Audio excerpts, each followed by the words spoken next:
Jessica's bare feet slapped loudly on the rain-soaked rooftop as she ran across it. The city shone brightly after the storm it had been experiencing over the past day or so, and Jessica couldn't be happier. As she neared the edge of the roof, her heart began to race with exhilaration, and she squealed with delight as she leapt off the edge when she reached it. Hannah smiled widely at the cuteness that Jessica exuded. Swooping down, Hannah caught Jessica under her arms in midair and carried her high above the sprawling cityscape. "Having fun?" Hannah yelled down to the giggling Jessica. "This is awesome," Jessica hollered back up to her pilot. The pair had been playing airplane all morning, and neither showed signs of tiring of the game. "What's going on down there?" Jessica asked as they flew near some smoke billowing from an alley below. "Looks like a fire," Hannah responded and dropped her altitude to get a better look. As they got closer to the alley, they saw that the smoke was coming from a pile of burning clockwork minions. They also saw that there was currently a fight going on with a hero and another handful of clockwork. "Let me go," Jessica yelled. Hannah released her grip and let Jessica drop to the ground with a loud crash as the pavement shattered beneath her. Recovering quickly from the landing, Jessica ran headlong into the fray. Electrical bolts seared the air around her as they went by, and she leapt stone feet first into the small mob, sending them, mostly in pieces, to the ground. Stomping the still twitching clockwork, Jessica turned to check on the hero she'd aided. "Not you again," she yelled when she saw Dementia's knight dusting himself off. "I could say the same for you, pint-size," he said as he sheathed his sword. "Thousands of heroes in the city and I have to save you," she said with a scoff. Just lucky I guess," he said and turned to leave. "That's all I get." "Not even a thanks for the help?" she asked bitterly.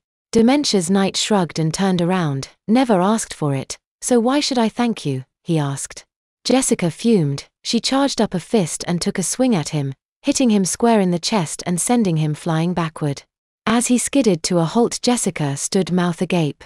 "I hit you," she said dumbly. Dementia's knight sat up with a groan. "Very perceptive of you," he said as he held his chest. "Why didn't you teleport out of the way like before?" she asked. "If you must know, I can't. The man I was working for took the device he gave me that let me teleport," he said as he slowly rose from the ground.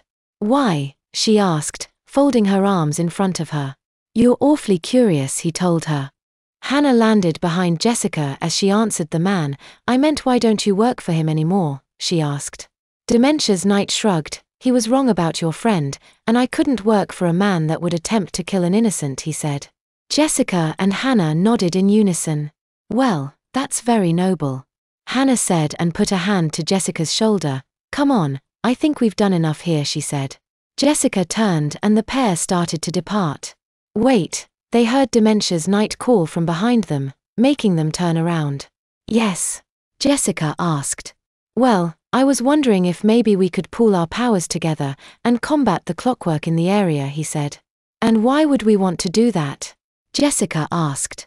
"The man that hired me has some connection with the clockwork. I overheard him talking about some sort of plan to overtake the city," he told the two women. "And so you thought that you'd pound on the clockwork one by one until they were all gone?" Hannah asked. Dementia's knight shook his head. "No, I thought that maybe we could raid the Clockwork King's hideout and stop the attack before it starts," he said with a sigh. "Wait, let me get this straight. You were gonna take the Clockwork King on by yourself, and who knows how many of his minions if and when you happen to find his hideout?" Hannah asked, placing her hands on her hips. "Pretty much, yeah," he told her, placing his hands on his hips as if to mimic Hannah. "Even with our help, that's a retarded plan," Hannah said. "The Clockwork King is way more powerful than even the three of us combined," she informed him. "Fine, I'll go myself," he said and walked away.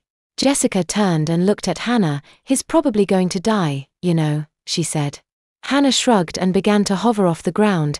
"Better him than us," she said and picked Jessica up and took off to the air.